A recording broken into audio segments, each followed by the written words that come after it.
জয় গুরু। আজকের আমরা এই ভিডিওতে যে টপিকটার উপর আলোচনা করতে চলেছি সেটি হচ্ছিল এমনই একটা বিষয় যেখানে আজকে আমরা প্রথমত শুনব বেদ সম্বন্ধে কিছু কথা। অর্থাৎ দেখবেন আমরা এই বেদ নিয়ে তো বহু কথা জানার চেষ্টা করে থাকি, যেটা বলতে পারেন আমাদের প্রায় প্রত্যেকেই একটা আগ্রহ এই বিষয়ে থাকে। তাই শ্রী শ্রী ঠাকুর বেদ সম্বন্ধে কি বলেছেন আজকে আমরা সেই বিষয়ে কিছু কথা জানার চেষ্টা করব এবং তৎসহিত আমরা এই আলোচনার মাধ্যমেই একটা জায়গায় জানতে পারবো যে সৎসঙ্গে দেখবেন আমরা যখন প্রণামী দিয়ে থাকি সেই মুহূর্তে প্রণামী দেওয়ার সময় একটা জিনিস লক্ষ্য রেখে কিন্তু প্রণামী দেওয়া উচিত। তা কি আর কেনই বা সেরকম তাও আজকে আমরা এই আলোচনার মাধ্যমে জানার চেষ্টা করব। তো যাই হোক, আজকের এই আলোচনাটি এবার আমি শুরু করার আগে আপনাদের কাছে শুধু একটি কথাই অনুরোধ করছি, ভিডিওটিতে আপনারা সম্পূর্ণভাবে যুক্ত থাকার চেষ্টা করবেন। আশা করি দিলে আজকের এই যেই টপিকটি আপনারা দিলে নিঃসন্দেহেই বুঝতে পারবেন। আমরা বেদ নিয়ে যে বিভিন্ন রকম কথা জানার যে চেষ্টা করে থাকি সেখানে প্রথমত যে জিনিসটা আমাদের মাথায় আসে তা কি দেখবেন, এই জিনিসটা আমরা পড়েও থাকি, তা হচ্ছিল বেদ মানে চার প্রকার যে বেদ আমরা জানি তা কি না ঋক, সাম, যজুর, অথর্ব, তাই না? ঋগ্বেদ, সামবেদ, যেটাকে আরও একটু যদি এতে বলা হয় তাহলে আমরা বলে থাকি যজুর্বেদ, বা অনেকে আমরা কি বলি না ঋক, সাম, যজু আর অথর্ব। এই যে বিভিন্ন রকম বেদ, তাহলে কথা হচ্ছিল দেখবেন এই বিশ্বব্রহ্মাণ্ডে যাই আমরা করে থাকি না কেন সব কিছুর ভিতর দিয়ে আমাদের যে জিনিসটা লাভ হয় বা আমরা যে জিনিসে লাভবান হয়ে থাকি তা কি, তা হচ্ছিল জ্ঞানে। অর্থাৎ আমরা যেখানেই যাই না কেন আমরা সব কিছুর মধ্যে জানার চেষ্টা করি, একটা জানার আগ্রহ আমাদের মধ্যে থাকে, তাই না? কথা হচ্ছিল দেখবেন শ্রী শ্রী ঠাকুর সত্যানুসরণে একটা জায়গায় বলছেন এই বেদ নিয়ে আর কি বলেছেন, দেখবেন বেদ মানে কি আর বেদ যে অখণ্ড সেই বিষয় সম্বন্ধে। অর্থাৎ ঠাকুর বলছেন জানাকেই বেদ বলে আর বেদ অখণ্ড। তো এই যে কথাটা, তাহলে এই কথার যে মিনিংটা তা কি, তা হলো আমি যা যা কিছু জানছি, অর্থাৎ আমি নলেজ, যেটাকে বলে আমরা নলেজ, যে গেন করা, আমি যাই জানছি ঠাকুর বলছেন সে সব কিছু হচ্ছিল বেদ, তাই না? কিন্তু কথা হচ্ছিল তাহলে একটা দিকে আমি শুনছি কি ঋক, সাম, যজুর, অথর্ব, আর ঠাকুর বলছেন আমরা যাই জানছি সব কিছু হচ্ছিল বেদের মধ্যেই পড়ছে। কিভাবে এটা সম্ভব, তাই না? কথাটা শুনে মনে হবে যেন এদিক ওদিক, কিন্তু তা মোটেই না, বরঞ্চ কথাটা আরও ব্যাপারটাকে ভালো মতন করে প্রকাশ করছে। কিভাবে দেখবেন আমরা ঋক, সাম, যজুর, অথর্ব নিয়ে যখন কথা বলি চারটে শব্দ শুনলেই মনে হয় একটা আলাদা রকম জগতে আমি যেন যেতে চলেছি, তাই না? মানে একটা বলতে পারেন নিজেরাই আমরা মাথায় যদি এইরকমভাবে তৈরি করে নিয়ে থাকি তাহলে কি হয়, কোনো জিনিসের প্রতি একটা আগ্রহ আমাদের বাড়ে না এত সহজে। তাই শ্রী শ্রী ঠাকুর সেই জিনিসটাকেই, সেই চারটে বেদকেই আরও সহজভাবে কি বললেন না বেদ মানে হচ্ছিল জানা। কিন্তু এবারে যেটা কথা তা হচ্ছিল কেমন করে, কিভাবে ঠাকুর বললেন যে সেই চারটে বেদ বা আমরা যাই যে বলছি না কেন তার মানেই যে হচ্ছিল ঠাকুর যে সত্যানুসরণ বললেন যে জানাকেই বেদ বলে আর বেদ অখণ্ড। অখণ্ড তো আমরা সবাই জানি, কিন্তু কথা হচ্ছিল জানাকেই যে বেদ ঠাকুর যে বললেন তা হচ্ছিল এবারে কেমন করে, তাই না? যদি আমরা একটু লক্ষ্য রাখি দেখবেন তো এই যে ঋক, সাম, যজুর, অথর্ব, এই যে চার প্রকার বেদ, এই বেদে আছে কি? এটা কি শুধু একটা বই, একটা গল্পের মতন কি একটা বই? না, এটা গল্পের বই না, বা এমন কিছু এই জিনিস না যেটা আমি বলতে পারেন আমরা দেখবেন গল্পের বই কেমনভাবে পড়ে থাকি, মেজাজটাকে একটু ফ্রেশ করার জন্য, যাতে একটু বলতে পারেন এক প্রকারভাবে এন্টারটেইনিং একটা ব্যাপার সেখানে কানেক্টেড থাকে, গল্পের মাধ্যমে আমরা জিনিসটা পাই। কিন্তু এই যে বেদ কি সেই রকম কিছু? একেবারে যে সেই রকম তা কিন্তু না। বলতে গেলে অধিকাংশ ক্ষেত্রেই একটুখানি আলাদা ব্যাপার বোঝায়। কিভাবে না, বেদে আমরা যে জিনিসটা দেখতে পাই, অর্থাৎ এই 4 প্রকার যে বেদ, যেখানে আমরা কি দেখি না, লেখা তো আছে একটা বইয়ের মতনই, কিন্তু সেই কথাগুলি হচ্ছিল জেনে চরিত্রগত করার জিনিস, বোঝার জিনিস। শুধু পড়ে রেখে দেওয়ার জন্য কিন্তু না, তা হচ্ছিল পড়ে চরিত্রগত করার জন্য। যেমন একবার শ্রী শ্রী ঠাকুরের কাছে এই বিষয় নিয়েই বিভিন্ন কথা আলোচনা করা হচ্ছে। তখন ঠাকুরের কাছে জিজ্ঞাসা করা হয়, ঠাকুর বেদ কি? তখন শ্রী শ্রী ঠাকুর বলেন, বেদ মানে জানা। অর্থাৎ যে কথাটা শ্রী শ্রী ঠাকুর সত্যানুসরণে বলেছেন, সেই কথাটি ঠাকুর প্রথমে আগে বললেন যে বেদ মানে জানা। তারপরে ঠাকুর এবারে বলছেন যে নলেজ ফ্রম এক্সপিরিয়েন্স। আর এ কোনো পুরুষের কিন্তু নিজস্ব মানে সম্ভূত নয়।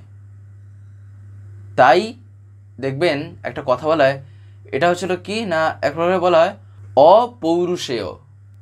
এই যে অপৌরুষেয় কেন বলা হয়, ঠাকুর সেটাই বললেন যে এ কোনো পুরুষের নিজস্ব সম্ভূত নয়, তাই বলা হয়। আর সৃষ্টি যেমন অনাদি, তাই এ জানাটাও অনাদি। অর্থাৎ যার যেমন করে জানতে হয় তেমনতরভাবে তা অবলম্বন করে প্রত্যেকেই তা কিন্তু জানতে পারেন। এই কারণেই বলা হয় দেখবেন বেদ নাকি অনাদি, অপৌরুষেয়। সেটাই ঠাকুর বলছেন যে কী কারণে এই কথা বলা হয়, তার পিছনে যুক্তিটা কি। সেই যুক্তিটা হচ্ছিল এইটা, এই কারণেই বলা হয় অনাদি আর অপুরুষেও এই কারণেই, তাই না? তাই ঠাকুর দিয়ে বলছেন আবার এই যে এই জানা সৃষ্টির কখন হতে আরম্ভ হয়েছে তা কিন্তু আবার জানা যায়নি। কি জানা না, এই সব বিষয় সম্বন্ধে জানা। এই যেমন এই যে সৃষ্টি যে অনাদি, বা বলতে পারেন এই যে এই বিশেষ জানাগুলি, যেগুলি হচ্ছিল যেমন করে জানতে হয়, মানে প্রত্যেকের কাছে হয়তো আলাদা আলাদাভাবে মনে হবে, কিন্তু কথাটার মিনিং সেই একই দাঁড়ায় একটা পর্যায়ে গিয়ে। হয়তো সবাই তা একই রকমভাবে বুঝতে পারে না। যেমন দেখবেন আমরা স্কুলে কি দেখে থাকি, একটা অঙ্ক হয়তো একটা ছেলেকে যতটুকু বলা হলো বা বোঝানো হলো, আরেকটা ছেলেকে হয়তো আরেকটু বেশি করে বোঝাতে হচ্ছে বা একটু আলাদা ওয়েতে বোঝাতে হচ্ছে। কেন? তার কারণ সবার যে গ্রহণ করার ক্ষমতা যে সমান তা কিন্তু না। এটা হচ্ছিল ঠিক সেই রকমই ঠাকুর বলছেন। তাই এই জানাটা যেমন অনাদি, ঠিক ঠাকুর বলছেন যেমন করে জানতে হয় তেমনতরভাবে তা অবলম্বন করে প্রত্যেকেই তা জানতে পারেন। আবার এই জানা ঠাকুর বলছেন কি, মানে কখন যেটা শুরু হয়েছে তাও আজ পর্যন্ত জানা যায়নি। তাই বেদ অনাদি ও অপুরুষ বলে দেখবেন ঋষিরা এই কথা বলেছেন। কিন্তু কথা হচ্ছিল এই যে ঠাকুর বললেন, যেটা আমরা কিছুক্ষণ আগে যে শুনছিলাম, যে ঠাকুর বললেন বেদ মানে জানা, কিন্তু আমরা তো বেদ মানে আলাদা কিছুই শুনেছি। এটাও ঠাকুরের কাছে তারপরে ঠিক জিজ্ঞাসা নিবেদন করা হয়েছিল যে ঠাকুর বেদ বলতে তো আমরা জানা তো বুঝি না। অর্থাৎ এই যে আপনি বললেন বেদ মানে জানা, এটা তো আগে তো আমরা কখনো শুনিনি। বেদ তো কতগুলি বিশেষ বাণী যা এখন গ্রন্থাকারে নিবদ্ধ হয়ে আছে, যেটা আমরা যে কি বলে থাকি ঋক, যজুর, সাম, অথর্ব। তখন ঠাকুরকে বলা হচ্ছে তা আবার 4 ভাগে যে বিভক্ত এইগুলি, এই কথাগুলির বা তাহলে তাৎপর্য কোথায়, আর এই 4 ভাগেরই বা মানে কি? অর্থাৎ এই আপনি যে বললেন বেদ মানে জানা, জানার সাথে এর কানেকশন কোথায়, এই 4টে জিনিসের বা এই 4 প্রকার যে বেদ আছে? তখন শ্রী শ্রী ঠাকুর বলছেন যেমন করে যা জানা গেছে যে যে গ্রন্থে তা লিপিবদ্ধ আছে সেই বিশেষ পদ্ধতি সম্পন্ন বুক অফ এক্সপিরিয়েন্সকে সেই বেদ বলে অভিহিত করা হয়। অর্থাৎ এই যে 4 প্রকার বেদ নিয়ে যে আমরা বিভিন্ন রকম কথা যে বলে থাকি, এই 4 প্রকার বেদে কিন্তু মানুষ একটা সময় যা জানতে পেরেছিল সেই জানার মাধ্যমেই কিন্তু সেগুলো বিভিন্ন প্রকার ভাগে ভাগ করা হয়েছিল। তারপরে সে এক একটা ভাগকে এক একটা নাম দেওয়া হয়েছে, তাছাড়া কি আলাদার কিছু না। যেমন শ্রী ঠাকুর দেবরে বলছেন, যেমন ঋগ্বেদ কথার ভিতরে কি আছে, বা ঋগ্বেদ পড়লে একটা মানুষ যে জিনিসটা আয়ত্ত করতে পারবে বা বুঝতে পারবে, তার ব্রেনে জিনিসটা আসবে, তা কি ঠাকুর বলছেন, যেমন ঋগ্বেদ স্তুতির সহিত অ্যাটেন্ড করে বিশেষ পদ্ধতি সহকারে যা অ্যাকোয়ার্ড হয়েছিল সেই শ্রুতিবদ্ধ বা লিপিবদ্ধ গ্রন্থকেই ঋগ্বেদ বলা হয়, বা সেটাকে ঋগ্বেদ বলে থাকে, তাই না? তাহলে দেখেন ঋগ্বেদের মধ্যে কি আছে, সেই তো একটা কিছু জিনিস যেটা জানা ছিল সেটাই তো জাস্ট লিপিবদ্ধ করা হয়েছে, কিন্তু সেই জানাটাকে, যেমন দেখবেন আমরা বিভিন্ন রকম সাবজেক্ট যখন পড়ে থাকি তখন আমরা কি দেখতে পাই, কিছু কিছু জিনিসকে কয়েকটা ভাগে কয়েকটা ব্রাঞ্চে ভাগ করে দেওয়া হয়। ধরেন এই কয়েকটা জিনিস, এইটাকে বলতে পারেন এই কলমে তাকে স্থান দেওয়া হয়েছে। যে কোনো জিনিসকে কি যে কোনো জায়গায় আমরা কি কালেক্ট করে তাকে কি ধরে নিতে পারি না, নাহলে তো মিশ্রিত হয়ে যাবে, তাই না? তখন ধরা মুশকিল হবে, খোঁজা মুশকিল হবে, বোঝাটাও মুশকিল হবে। যেমন ধরেন অঙ্কের বিষয়ে যদি আমি এখন নিয়ে গিয়ে বায়োলজিতে যদি ঢুকিয়ে দিই সেই সাবজেক্টে, তাহলে কি হবে, এদিক ওদিক হবে, তাই না? তাই কি করা হয়েছে, সব তো আলাদা আলাদা তো করা হয়েছে, কিন্তু আলটিমেটলি যে জিনিসটা হচ্ছে তা কি না জানছি আমি। সেই কারণে ঠাকুর বললেন যে বেদ মানে হচ্ছে হলো জানা। তাই এই কারণেই এই ঋগ্বেদ, সামবেদ, অথর্ব, যজু এই যে আমরা বলছি, সে সব কিছু সেই জানার মধ্যেই তাই আসছে। আর এই সব কিছু কিন্তু বাস্তবে এই জীবনকে নিয়েই। আমরা এই যে আলোচনাগুলো শুনছি বা দেখছি, একটা জিনিস লক্ষ্য রাখা দরকার, আমরা কি প্রত্যেক দিন এই ভিডিওগুলো পাই এই স্বস্তিতীর্থ থেকে বা চ্যানেল থেকে? দেখবেন আপনারা হয়তো অনেকে এমন আছেন যারা ইউটিউব খোলার পরে এরকম স্ক্রল করেন, দিলে আপনারা দেখতে পান, কিন্তু আপনাদের যদি ডেলি তার কথা শুনতে হয়, প্রত্যেক দিন যদি শুনতে হয় পরমপিতার কথা বা বিভিন্ন ঘটনা বা দর্শনের উপর আলোচনা, তাহলে আপনাকে তো চ্যানেলটাকে সাবস্ক্রাইব করে রাখতে হবে, যেটা অনেকে আমি দেখতে পাই হয়তো করতে জানেন না, বিশেষ করে যারা একটু বয়স্ক আছেন বা যারা মানে এতটা এক্সপার্ট নন মোবাইলের ক্ষেত্রে। তাদের কাছে আমি বলছি, আপনারা যদি না পারেন তাহলে বাড়িতে যারা ছোটরা আছে তারা এইসবে একদম পুরো মাহির, এক্সপার্ট, হাতের খেলা তাদের কাছে, তাদেরকে বলবেন, তারা করে দেবে। বলবেন সাবস্ক্রাইব করে পাশের যে একটা বেল আইকন আসবে ওটা প্রেস করে অল করে রাখতে, দিলে কি হবে, আমি যে ভিডিওগুলো আপলোড করব, আপলোড করা মাত্রই আপনাদের মোবাইলে নোটিফিকেশন চলে যাবে। নেট যদি অন থাকে তাহলে নোটিফিকেশন চলে যাবে যে ভিডিও আপলোড হয়ে গেছে, তখন আপনারা সেখানেই ডাইরেক্ট প্রেস করে ইউটিউবে ঢুকে দেখতে পারবেন, তখন আপনাদের ইউটিউব খুলে আর খুঁজতে হবে না, তাই না? তাই আপনারা যাতে প্রতিদিন শুনতে পান, তাই আপনারা এটা অতি অবশ্যই করে রাখবেন। জীবনে মানুষের কোথায় কিভাবে চলা দরকার, কেমন কি প্রয়োজন, তার জীবন কেমন হওয়া উচিত, সেই নিয়েই কথা বলা আছে, আলাদার কি আছে তাতে, তাই না? শব্দ শুনে যদি আমি ঘাবড়ে যাই, যদি আমি বলি এইসব তো বিশাল বড় বড় কিছু যেন বুঝি, তাহলে কিন্তু সেক্ষেত্রে কি হয়, সেক্ষেত্রে মনে হবে আমি যেন মনে হচ্ছে কিছুটা আলাদা হয়ে যাচ্ছি, আমি যেন কিছু আলাদা নিয়ে যেন আমি চিন্তা করছি। বাস্তবে জীবন থেকে আলাদা এমন কোনো কিছুই নেই যেটা আছে। আমরা যাই করে থাকি না কেন, যাই আমরা করি, সব কিছু দেখবেন জীবনে কিন্তু কাজে লাগে। আমি যাই পড়ছি, কোথাও না কোথাও যে আমার জীবনে কিভাবে কাজে লেগে যাবে তা আমি কখনো বুঝতে পারবো না, কিন্তু সেই জানাটাই আমার কি করলো না, আমার জীবনে একটা জায়গায় কাজে লাগলো। এই কারণেই ঠাকুর বলছেন যে সব কিছুতেই জানাই, তাই না? তার মানে এই না, ঠাকুর এটা বলেননি যে ঋগ্বেদ, সামবেদ, যজুর্বেদ, অথর্ব এই যে বেদগুলি যে আছে এগুলোর যে কোনো অস্তিত্ব নেই, বরঞ্চ ঠাকুর বলছেন এই বেদগুলিকে না ভালো করে বোঝা দরকার।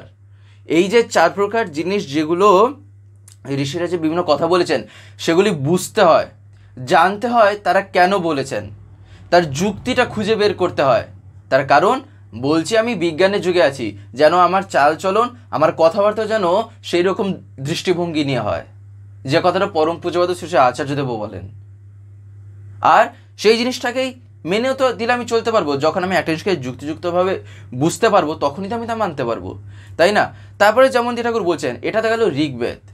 তারপরে ঠাকুর বলছেন একটা বিশেষ পদ্ধতি যা অবলম্বন করে জীবন বা অস্তিত্বের অপলাপ করে, যাতে তা বিনাশ সাধন করা যায়, তাই হচ্ছিল সামবেদ নামে অভিহিত করা হয়েছে। তারপরে কি, যেমন পূজা অর্চনা যজ্ঞাতি এইসব দ্বারা যে জানাগুলি অধিগত হয়েছে, সেই পদ্ধতি সহকারে জানাগুলি যে গ্রন্থে সন্নিবিষ্ট, তাকে বলা হয় যজুর্বেদ। আর যাতে মানুষ মঙ্গলে গমন করতে পারে, সেই পদ্ধতি সম্পন্ন গ্রন্থকে আয়ুর্বেদ বলে ঋষিরা অভিহিত করেছেন, তাই না? যেটাকে আমরা কি বলছি না, আরেক নামে যে আমরা বলছি অথর্ব। সে ঠাকুর বলছেন যে তাহলে এই কথাগুলো তাহলে মানে কি দাঁড়ালো? এগুলো কি জানার বাইরে পড়ছে? সব কিছু সেই জানাতেই আসছে। এই কারণেই সহজভাবে ঠাকুর জাস্ট বললেন সেই কথাটাই ঠাকুর একটা বাক্যে তা প্রকাশ করে দিলেন। তা কি না, তা হচ্ছিল বেদ মানে হচ্ছিল জানা। আর যদি ঠাকুর সেইরকমভাবে যদি বলতেন, তাহলে ঠাকুর কেন বললেন যে বেদ অখণ্ড? কোথাও না কোথাও তো প্রয়োজনীয়তা আছেই আছে, তাই না? ঠাকুর তা বুঝেছেন বলেই তিনি বলেছেন, না হলে তার কোনো কথা এমনি এমনি কিন্তু বলা না, বা শুধু মুখে বলা তার কোনো কথা না। তার জীবনে কোথাও না কোথাও হয়তো প্রয়োজন আছে, তার জীবনে কোথাও না কোথাও তার ইম্পর্টেন্স আছে, না হলে ঠাকুর তো এমনি তার বলবেন না। তাই সত্যানুসরণ যখন যে আমরা পড়ি না, সে কথাগুলি বুঝে বুঝে পড়া দরকার, যাতে তো আমরা বুঝতে পারি, যেন তা আমরা ধরতে পারি। বুঝতে পারলাম না, যেন কোথাও গিয়ে জিজ্ঞাসা করি, কাউকে জিজ্ঞাসা করি, তাই না? এই যে আলোচনাগুলো যে শুনছি, ঠাকুরের বইপত্র যে পড়ছি, বিভিন্ন বাণী বই, ঘটনামূলক যেসব বই আমি যাই পড়ছি না কেন, কোনো দেখবেন এমন অনেক কিছু ক্ষেত্রে দেখা যায় কোনো একটা জিনিস পড়লাম, হয়তো আমি বুঝতে পারলাম না তো, কিন্তু হয়তো দেখা যাবে আরও পড়তে পড়তে কোনো একটা বইতে তার উত্তরও পাওয়া যায়। হয়তো বিস্তারিতভাবে ঠাকুর সেখানে একটা জায়গায় বলেননি, আরেকটা জায়গায় হয়তো দেখা যাবে বিস্তারিতভাবে সেই বিষয়ে বলেছেন, এরকমও হয়ে যায়। কিছু না হলেও আমি কাউকে তো কি জিজ্ঞাসাও তো করে নিতে পারি। আর বর্তমানে যেভাবে যা হচ্ছে, মোবাইলের সঙ্গে সঙ্গে কোথাও একটা কি জিজ্ঞাসা করে নিলাম, তাই না? কাউকে সোশ্যাল মিডিয়া তো এখন এমন একটা জায়গা যেখানে আমি অনেককেই তো পাচ্ছি, তাহলে আমি সেই সুযোগটা যে আমি পেয়েছি, কেন আমি তার সদ্ব্যবহার করব না? তাই নিজেকেই দেখে নিতে হবে কিভাবে কি করা যায়, তাই না? তাই ঠাকুরের এই যে কথাগুলি যে বলা, এই যে বেদ নিয়ে জানা নিয়ে, এই সব কিছু কিন্তু আমাদের বোঝা দরকার। এই বেদ আর এই জানা কিভাবে যে কানেকশন আছে, তাই এই সব কিছুকেই কিন্তু জানতে হয়, তাই না? তাই বেদ হলো একটা এমনই জিনিস যেটা কিন্তু জানা খুবই ভালো। বিশেষ করে আমাদের সম্পূর্ণ জীবনই যদি দেখা যায় না, তার ছোট্ট ছোট অংশ কিন্তু দেখবেন যদি আমরা একটু আইডেন্টিফাই করার চেষ্টা করি, তার বেদের মধ্যেই কিন্তু চলে আসে। কোনো না কোনো একটা বেদের মধ্যে কিন্তু তা দেখা যায়, তাই না? তাই সব কিছুতেই লক্ষ্য রাখতে হয়। লক্ষ্য রাখাটা হচ্ছে একটা বিশাল বড় ফ্যাক্টর।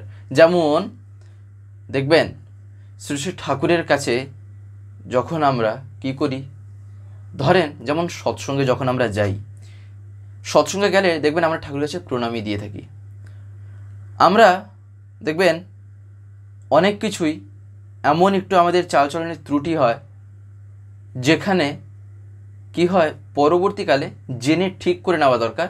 তা হলো আমরা সৎসঙ্গে মাঝখানে যদি গিয়ে পৌঁছাই, দেখবেন আমরা সামনে গিয়ে প্রণামী দিয়ে প্রণাম করে থাকি, তাই তো? সেরকম করাটা কিন্তু কখনোই ঠিক না। হয় সৎসঙ্গের আগে যদি পৌঁছেছি, সৎসঙ্গ শুরু হওয়ার আগে, তাহলে তখন গিয়ে প্রণামীটা দিয়ে প্রণাম করি। না হয় সৎসঙ্গ শেষ হওয়ার পরে, যদি মাঝখানে যদি পৌঁছে থাকি, তাহলে সৎসঙ্গ শেষ হওয়ার পরে গিয়ে প্রণামী দিয়ে যেন প্রণাম করি। দেখবেন তো দেওঘরে যদি আমরা দেখি, সেখানে যেখানে আচার্যদেব বসেন, সেখানে যখন সৎসঙ্গ হয়, সৎসঙ্গ চলাকালীন কেউ সামনে গিয়ে প্রণাম করে বা প্রণামী দিয়ে প্রণাম করে? ঠাকুরের কাছে সেরকম করা হয় না। কখন করা হয়? হয় সৎসঙ্গ শুরু হওয়ার আগে যারা যারা পৌঁছাতে পারেন তারা গিয়ে প্রণাম করেন প্রণামী দিয়ে, না হয় সৎসঙ্গের শেষে। মাঝখানে গিয়ে করাটা ঠিক না। কেন ঠিক না? এবারে কারণে আসা যাক। তার কারণ হলো সৎসঙ্গে শ্রী শ্রী ঠাকুর কিন্তু স্বয়ং নিজে উপস্থিত থাকেন। আমরা যে তার ছবি যে রাখি, তার ছবি রাখা মানে এই না শুধু একটা ফটোই যে সেখানে আছে, বাস্তবে তিনি নিজে সেখানে কিন্তু উপস্থিত থাকেন। প্রত্যেকের মধ্যেই তিনি তখন থাকেন। এমনকি যেখানে তার কথা, তার আলোচনা করা হয় না, সেখানে তো তিনি উপস্থিত থাকেনি। এই কথাটা আচার্যদেব নিজে বলেছিলেন। এই কারণে আচার্যদেব বলেন না যে সবসময় তাকে নিয়ে, অর্থাৎ পরম পিতাকে নিয়ে, যে বলতে পারেন হাঁটা চলা থেকে শুরু করে কথাবার্তা থেকে শুরু করে সব যা কিছু তাকে নিয়েই থাকতে হয়, সব কিছুতে তাকে নিতে হয়। দিলে কি হয়? তার যে একটা দয়া বা বলতে পারেন তার যে একটা অনুভব, সেটা তখন আমরা পাই, তখন আমরা তা ফিল করার একটা সুযোগও পাই। কিন্তু আমি যদি এবারে না করি তাহলে কীভাবে কী হবে, তাই না? তাই এবারে ধরেন তো, আমি ধরেন একটা কোনো কাজে আছি, আমায় যদি বারে বারে মাঝখানে এসে যদি ডিস্টার্ব করা হয়, তাহলে আমার কাজে কি মনটা লাগবে? বা আমি যে কাজে আমি আছি সেই কাজে কি আমার মন থাকবে? বারবার মনটা এদিক ওদিক হয়, নিজের একটা ডিস্টার্ব হয়, তাই না? এই কারণেই সেই রকমভাবেই বোঝা দরকার, তাই না? তাই সৎসঙ্গের হয় শুরুতে না হয় শেষে, তখনই গিয়ে প্রণামী দিয়ে কিন্তু প্রণাম করা উচিত, তাই না? আমাদের একটা নতুন চ্যানেল খোলা হয়েছে, যার নাম হচ্ছিল স্বস্তি পিওর ভেজ। অনেকে অবগত আছেন বা অনেকে হয়তো জানেন না, যারা যারা নতুন নতুন দেখছেন, তাই জন্য আমি বলছি। সেখানে সম্পূর্ণ নিরামিষ খাদ্যাদি আপলোড করা হয়। এই ইউটিউবে চ্যানেল আছে, দেখবেন স্বস্তি পিওর ভেজ। এমনকি ডেসক্রিপশনে আমি তার লিঙ্কও দিয়ে রেখেছি সেই চ্যানেলে। আপনারা অতি অবশ্যই গিয়ে চ্যানেলটিকে একবার দেখবেন। আশা করি আপনাদের দারুণ লাগবে, তার কারণ সম্পূর্ণ ঘরোয়াভাবে রান্নাগুলো পোস্ট করা আছে, তাও আবার নিরামিষের উপর, এমনকি পেঁয়াজ রসুন ছাড়া, অর্থাৎ no onion no garlic, pure veg. আপনাদের ভালো লাগবে, তাই আপনারা অতি অবশ্যই গিয়ে দেখবেন। এবং যদি ভালো লাগে তাহলে চ্যানেলটিকে অতি অবশ্যই সাবস্ক্রাইব করে পাশে বেল আইকন প্রেস করে অল করে রাখবেন। তো যাই হোক, আজকের এই ভিডিওটা এবার আমি এখানেই শেষ করব। শেষ করার আগে আপনাদের কাছে একটি কথাই বলবো, যদি আজকের এই ভিডিওটি আপনাদের ভালো লেগে থাকে তাহলে একটি লাইক করে দেবেন, সবার ভিতর শেয়ার করে দেবেন, কেমন লাগলো নিচে একটি কমেন্টে লিখে জানাবেন। আর যদি চ্যানেলটিকে এখনো সাবস্ক্রাইব করে না থাকেন তাহলে অতি অবশ্যই চ্যানেলটিকে সাবস্ক্রাইব করে পাশে বেল আইকন প্রেস করে অল করে রাখতে একেবারেই ভুলবেন না, আরও এরকম বিভিন্ন নতুন এবং ইন্টারেস্টিং ভিডিও সবার আগে পাওয়ার জন্য। জয় গুরু, বন্দে পুরুষোত্তম।